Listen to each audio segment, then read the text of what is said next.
Class 10th। पुस्तक का नाम स्पर्श। चैप्टर का नाम ततारा वामीरो कथा। लेखक का नाम लीलाधर मंडलोई। अंडमान द्वीप समूह का अंतिम दक्षिणी द्वीप है लिटिल अंडमान। यह पोर्ट ब्लेयर से लगभग 100 किलोमीटर दूर स्थित है। इसके बाद निकोबार द्वीप समूह की श्रृंखला आरंभ होती है, जो निकोबारी जनजाति की आदिम संस्कृति के केंद्र हैं। निकोबार द्वीप समूह का पहला प्रमुख द्वीप है कार निकोबार, जो लिटिल अंडमान से 96 किलोमीटर दूर है। निकोबारियों का विश्वास है कि प्राचीन काल में ये दोनों द्वीप एक ही थे। इनके विभक्त होने की एक लोक कथा है जो आज भी दोहराई जाती है। सदियों पूर्व जब लिटिल अंडमान और कार निकोबार आपस में जुड़े हुए थे, तब वहाँ एक सुंदर सा गांव था। पास में एक सुंदर और शक्तिशाली युवक रहा करता था। उसका नाम था ततारा। निकोबारी उसे बेहद प्रेम करते थे। ततारा एक नेक और मददगार व्यक्ति था।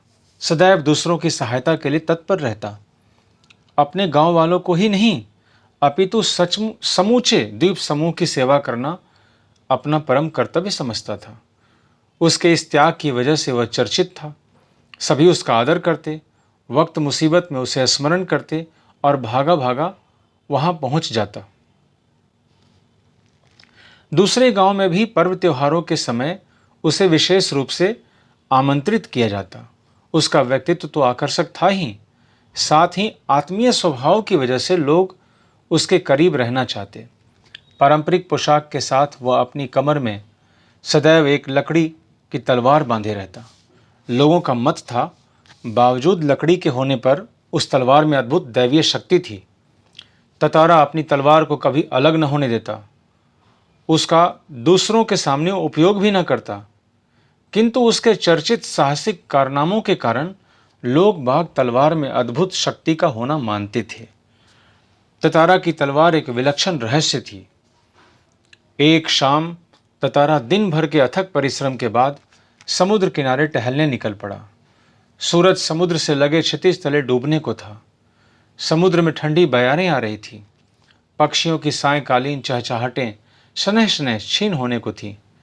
उसका मन शांत था।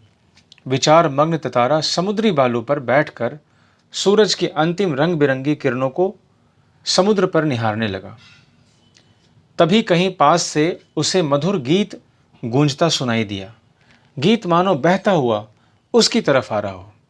बीच बीच में लहरों का संगीत सुनाई देता। गायन इतना प्रभावी था कि वह अपनी सुध-बुध खोने लगा। लहरों के एक प्रबल वेग ने उसकी तंद्रा भंग की। चैतन्य होते ही वह उधर बढ़ने को विवश हो उठा, जिधर से अब भी गीत के स्वर बह रहे थे। वह विकल सा उस तरफ बढ़ता गया। अंततः उसकी नजर एक युवती पर पड़ी, जो ढलती हुई शाम के सौंदर्य में बेसुध एकटक समुद्र की देह पर डूबते आकर्षक रंगों को निहारते हुए गा रही थी। यह एक श्रृंगार गीत था।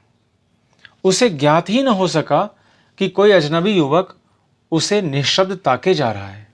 एकाएक एक ऊंची लहर उठी और उसे भिगो गई। वह हड़बड़ाहट में गाना भूल गई।